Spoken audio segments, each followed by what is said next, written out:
to me. This, watch.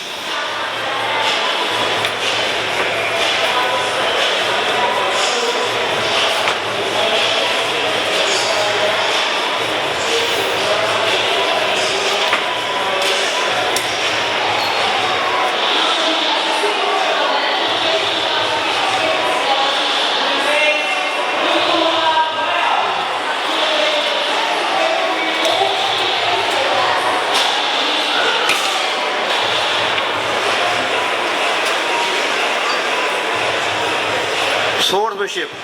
In India you have three types of swords. You have those swords which are 8 fists long. These are for hand-to-hand combat, close quarter. You have swords which are 10 fists long, like those, that can be used on foot soldiers and for cavalry as well. Then you have swords which are 12 fists long, which can be employed for foot soldiers to engage horsemen. So this one here now, we're going to show a technique, what we term as fur. It refers to birds taking a flight. It's the ability to kill by an instant draw.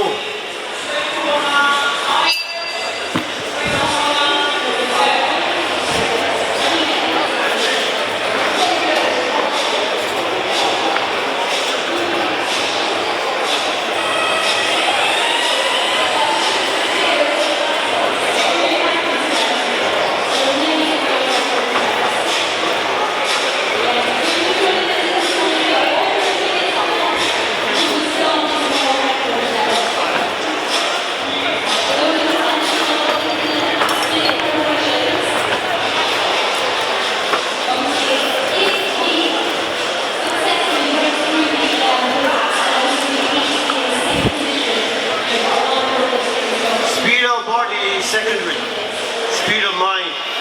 Behind the limb must be the body. Behind the body must be mind, i.e. you must anticipate everything.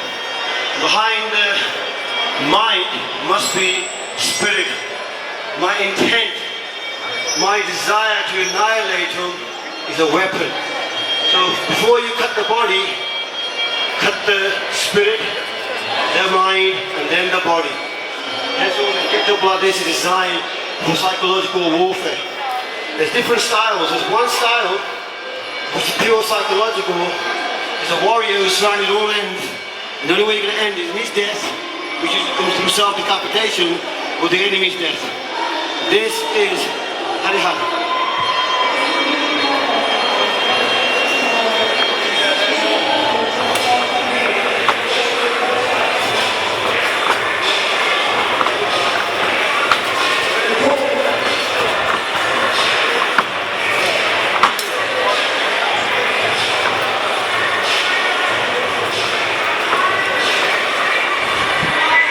The long warrior is trapped by enemy lines, and there's thousands upon thousands, and they're close to you. And then the sword is no longer kept low. The sword now is kept high, and he's going to either end in their death, or he will self-decapitate.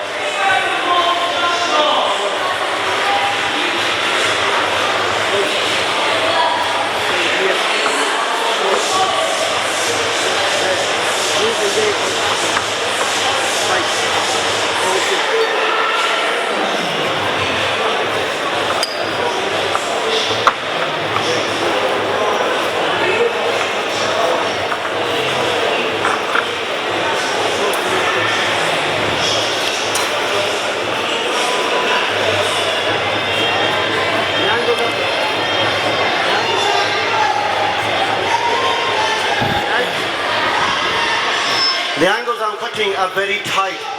The aim is, as many as I kill, I want them to kill each other as well. The more they swing, the more energy they do put into it. If I can catch that energy so I can deflect amongst each other, all the better. I will show you when you do things, if you draw the weapon out too early, engage too early, what happens? If you engage too late, what happens? So, first one, I'll draw the weapon late. That'll be obvious to you. I'll be dead.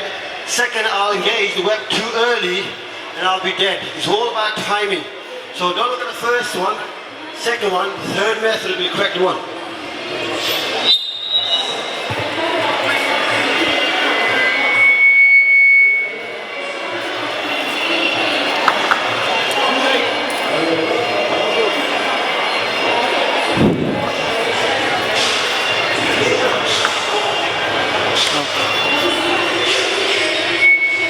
But too late is pretty obvious. They're just going to come down and cut you down. But too early, you must say, why is that so wrong? But I draw too early and I start engaging, going after them, chasing, they can track me. If they can track me, then the one I can engage, fine, but the others lot can hold on to me and cut me down. So the aim here is to hold your nerve, let them all come into the right position, and then draw and engage at that perfect timing.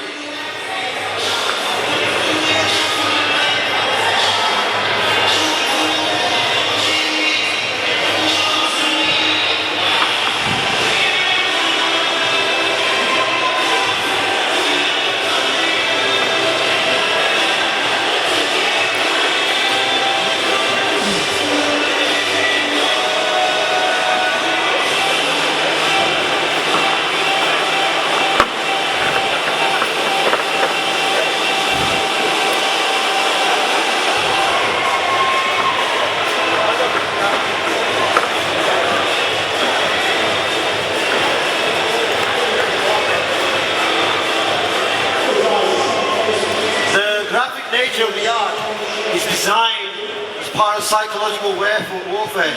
I can scare, I can kill hundreds, but scare millions. And that's the whole point of this art and so on. So amongst them, you're going to do it this way, watch. If that guy is their general, he's the top guy. I just want him. Even though the others try to cut me down, I can ignore the rest and take him out. And what you do now is superior knowledge of footwork, timing. So what I do now is, I'll evade the rest and get him out. And as I point out, these weapons are razor sharp. Slightest touch, blood.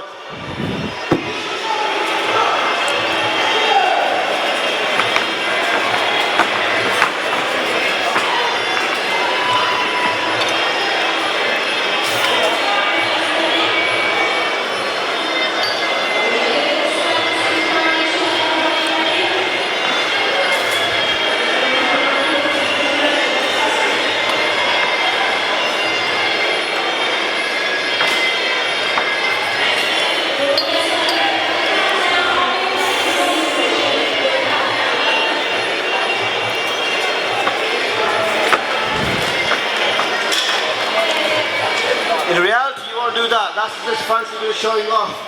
But in the bathroom, you can pull that off. You can then demoralize them completely as well. That's the whole idea. So what you do is, our warriors will dash in the battlefield, you will neglect everybody else, and their prime job is take their king and their general. That's simple as that. Get the head man, and the battle's over. That's where you get the game checkmate in chess and Indian traditions. It's based on this. We'll do double weapons, watch.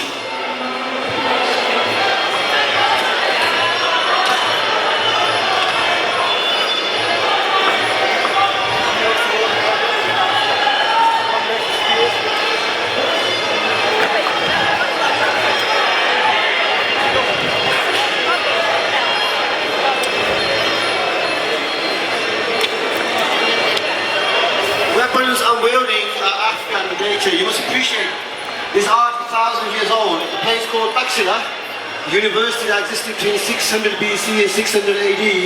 We have in that place influences from Persia, from China, the Kushans, from the Greeks, Alexander, so on, etc. So this is a truly cosmopolitan art. Even my ancestors, a few years ago, 6,000 years, were blonde and blue-eyed, and we came from Central Russia. We just got a bit of tan now.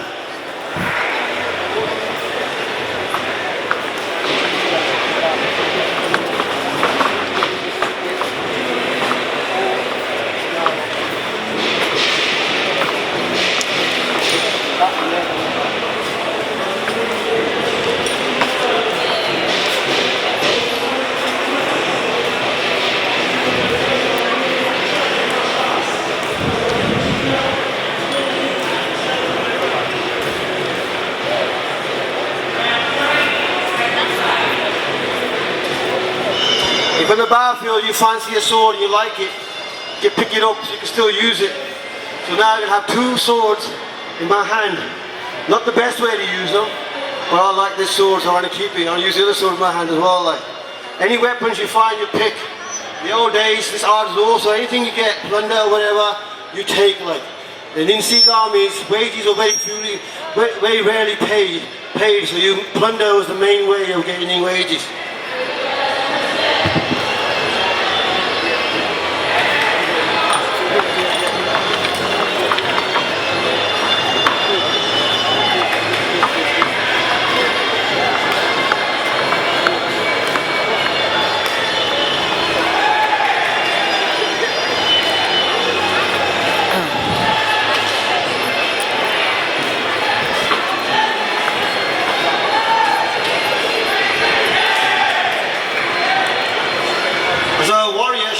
To be without weapon is equal to being dead. So even today, in the Sikh religion, they almost have 5 Ks minimum. In our case, we have about 30 weapons at any given time, one at all time. Now, a point may come, the idea that you're being without a weapon is ridiculous. But the idea that can catch you at a point where you can't get to your weapons, that is possible. So there's a weapon we have.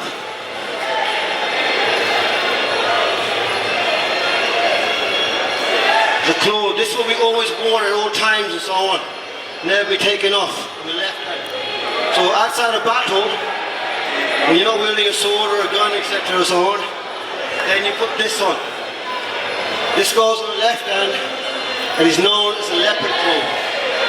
The advantage over empty hand with this is that as soon as anybody puts their hand in, these are like fish hooks. They'll rip anything out. Everything come in, but nothing goes out. So when I'm facing someone with weapons, first thing I do is I don't give him any superfluous targets. I don't put my arms out. I don't put my legs out. I don't stand in a guard that allows him to bounce off from my head to my limbs, etc., or stab and so on. I want to give him nothing and just take everything from him.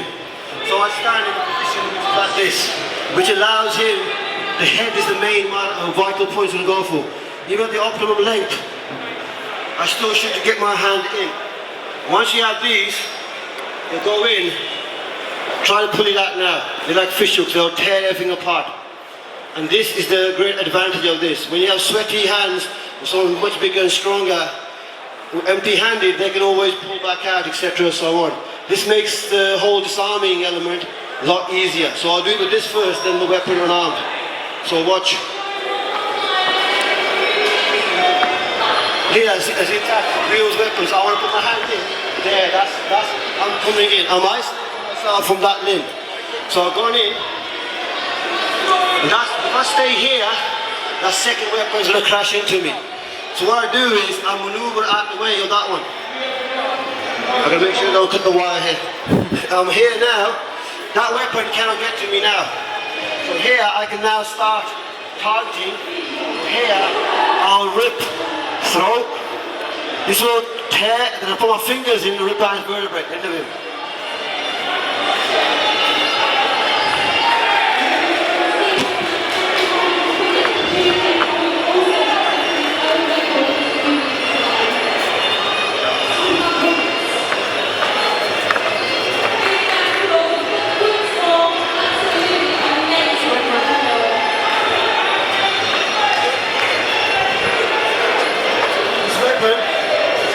So what I do now is I intercept it here.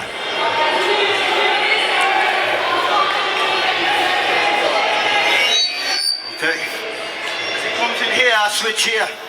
By the time it comes here, I'm switching through. So we have now face. If I did it unarmed, it's just going to be harder because I have to, rather than putting my hand in, I'm going to keep on top of them all the time. It can be done unarmed, there's no big problems. Blood? That's good. Got blood there.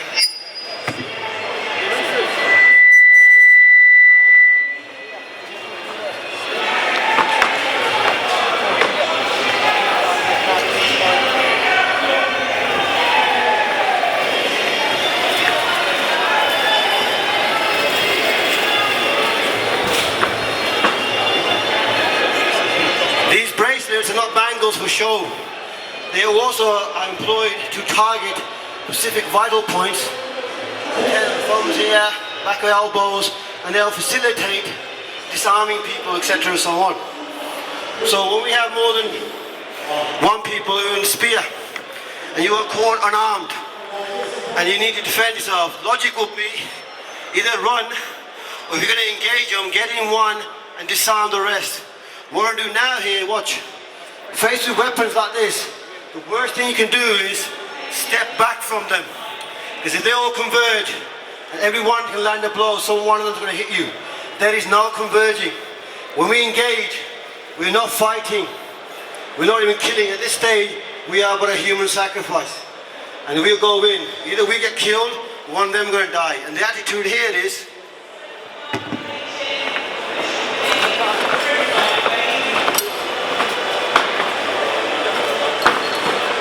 weapon is mine. He comes in.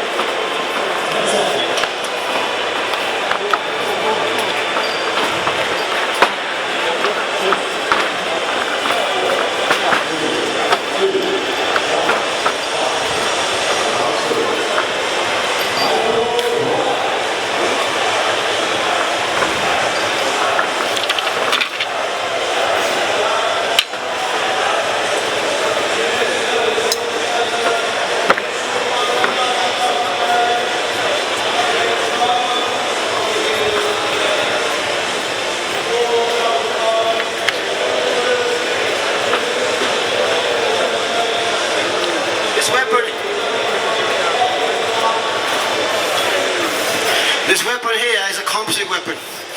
It is known as a serf, Arabic word for sword.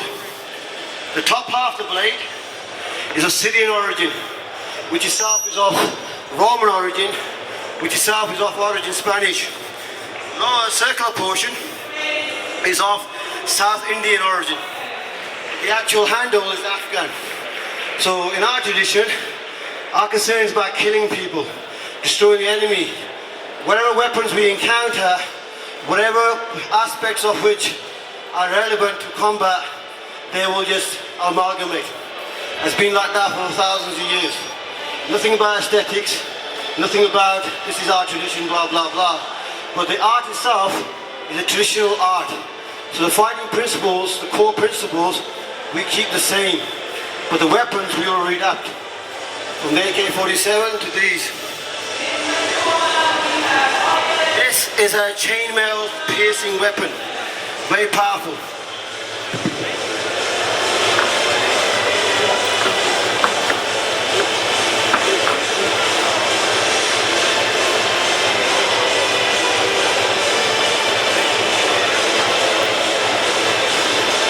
The fact that I'm switching my direction so quickly and then suddenly turning back to hit is making my opponents hesitate. If they just dash in blindly, they're gonna cut themselves down. Now this art is also plenty of unarmed combat as well. We've got friends here from the karate world. I want to show you a style which is the very first one based on wild boar. Superficially it will look like karate, but in essence it is completely different. The next style is based on a snake.